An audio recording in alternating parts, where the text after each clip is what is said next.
खुलुमबाय, आंनि मुङा कृष्ण ब्रह्म। आङो चिरां डिस्ट्रिक्टनि बिजनी हालामनि। आं दिनै मोनसे बेयाव भिडिअ नुजानायनि गुबै जाहोनानो जाहैबाय जोंनि खन्थाइ बिबारनि सेथि अनलाइन बादायलायनाय हाबाफारिया गाहामैनो गाहाम जोबनानै थांबाय। आं बेनि सायावनो बे भिडिअखौ बानायनाय जादों जे जोंहा बे खन्थाइ बिबार हान्जानि दैदेननायाव जोंनि बे खन्थाइ वाट्सएप ग्रुपनि गेजेरजों अनलाइन आवरायलायनाय जादोंमोन।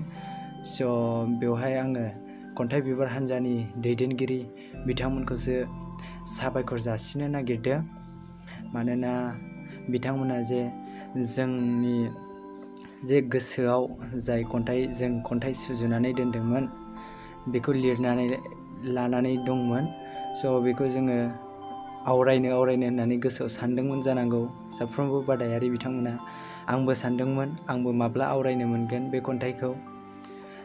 बेबायदि नेनानै थानाय समावनो जे सारा जे जोंनो बे अनलाइननि गेजेरजों खन्थाइ आवरायलायनाय हाबाफारि लाना होबाय, बेनि थाखाय आङो बे खन्थाइ बिबारनि जाय दैदेनगिरि बिथांमोनखौ आं गोसो गोरबोनिफ्राय रोजा रोजा साबायखर जासिहरबाय।